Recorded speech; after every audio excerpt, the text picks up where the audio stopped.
आप सदा पौड़े रहो, सदा आनंद करो, आपके सुख की बात है।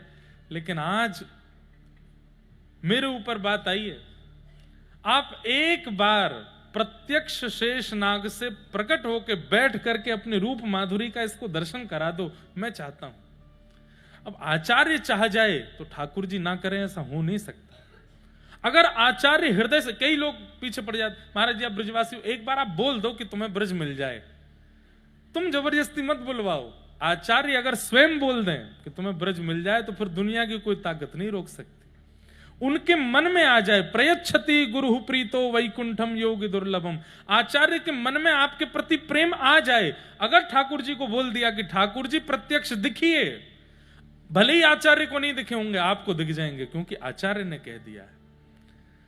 रामानुजाचार्य जी ने जाकर के ठाकुर जी से कहा, धनुर्दास को प्रत्यक्ष दिखिए नाथ।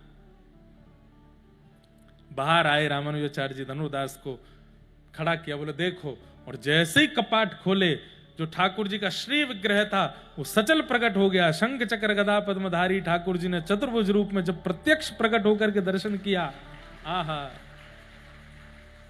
नील वर्ण की कांति, ठाकुर जी के ऐसे ललाट, कमल जैसे नेत्र, कमल जैसे गाल, हस्त कमल इतना सुंदर। ठाकुर जी का वो रूप देख करके धनुर्दास तो वहीं बैठ करके रोने लगा।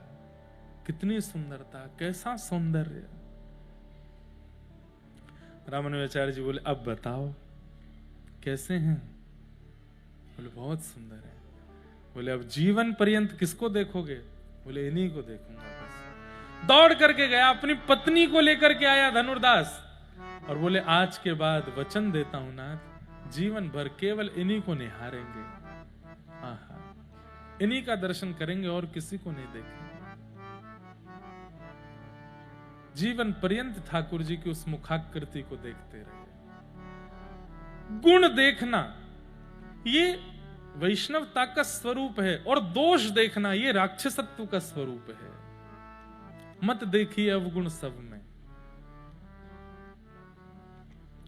तो हमारी भक्ति में सबसे पहले पूतना आती है अपवित्रता के रूप में। और कैसी अपवित्रता? मानसिक अपवित्रता। आप करते भजन है, सुनते कथा है, पर दूसरों में दोष ही देखते रहते हैं। ये तो ऐसा है, ये तो वैसा है, ये तो इस करे, इस प्रकार से आपकी व्यवस्था बनी हुई है। तो क्षमा कीजिए, आपके हृदय रूपी गोकुल में पूतना आ चुकी है, पूतना का आगमन हो गया है।